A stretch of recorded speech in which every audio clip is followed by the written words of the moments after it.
जय सियापति रामचंद्र भगवान की जय। त्रयः सर्गः। सीता की रावण को प्रताड़ना और रावण का 1 वर्ष की अवधि निर्धारित करना। सा तथोक्ता तु विदेही निर्भया शोककर्षिता तृणमंत्रितः कृत्वा रावणं प्रत्यभाषत। रावण के ऐसा कहने पर शोक से पीड़ित सीता ने अपने और रावण के मध्य में तृण रखकर एवं निर्भय होकर उससे कहा, यदा विनाशो भूतानां दृश्यते काल चोदितः तदा कार्ये प्रमाद्यन्ति नरः कालवशं गतः। काल से प्रेरित जब प्राणियों का नाश निकट आ जाता है तब वे काल के वश में होकर शुभ कार्यों में प्रमाद करने लगते हैं। माँ प्रदृश्य सा ते कालः प्राप्तो अयम राक्षसाधम आत्मानो राक्षसानां च वधायांतः पुरस्य च। हे राक्षसाधम, मेरा अपमान करने के कारण तेरी मृत्यु निकट आ पहुंची है। अब तेरा राक्षसों का और तेरी स्त्रियों के वध का समय आ गया है। न शक्या यज्ञ मध्यस्था विदेही स्त्रु भंड मंडितः द्विजाति मंत्रपूता चा चंडालेना भीमर्षुतम तथायम धर्म नित्यस्य धर्म पत्नी पतिव्रता तव्या सपृष्टु न शक्यास्मि राक्षसाधम पापिना।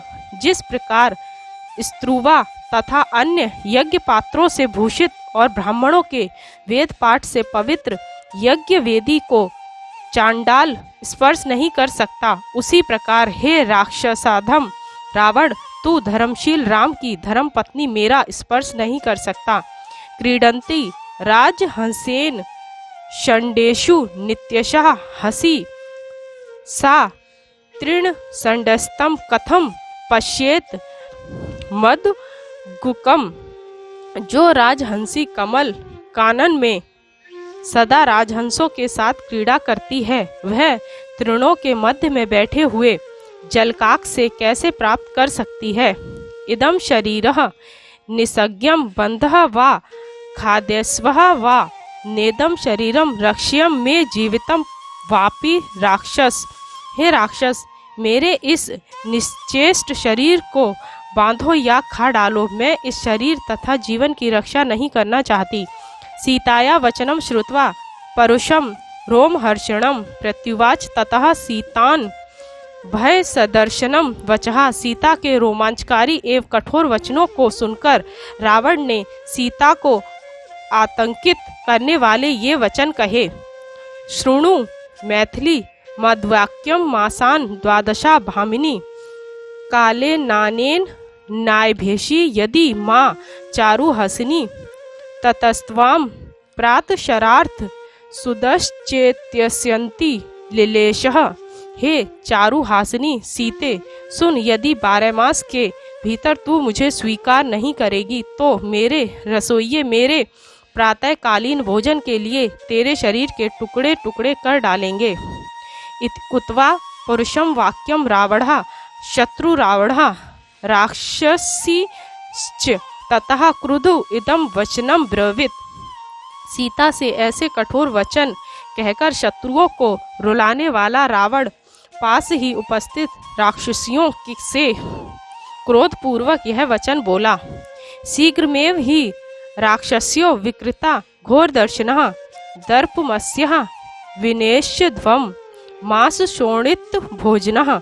रक्त और मांस का भक्षण करने वाली विकट एवं भयंकर रूप वाली राक्षसियों, तुम सब शीघ्र ही इस सीता के गर्व को दूर करो। वचनादेव तातस्य सुघोरा राक्षसी गणः कृत प्रांजलियो भूतवा मैथिलीम पर्यवार्यन। रावण की बात सुनकर भयंकर रूप वाली उन राक्षसियों ने हाथ जोड़ और जो आज्ञा कहकर सीताजी को चारों ओर से घेर लिया। सा ता प्रोवाच राजा तू रावणो घोर दर्शनः अशोक वनिका मध्य मैथिली नियता मियम। जाते जाते रावण उन भयंकर राक्षसियों से बोला, इस सीता को तुम अशोक वाटिका में ले जाओ।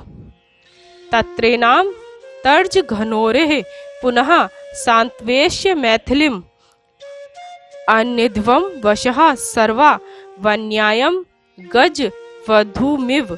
वहां इसे डरा धमकाकर और सांत्वना आदि उपायों से इसी प्रकार वश में ले आओ जैसे वन के हाथी को वश में लाया जाता है। इति प्रति समादिष्टा राक्षस्यो रावणेन ता अशोक वनिकाम जगमु मैथिली प्रतिग्रहम तु। जब रावण ने उन राक्षसियों को ऐसा आदेश दिया तब वे सीता जी को साथ ले अशोक वाटिका में चली गईं।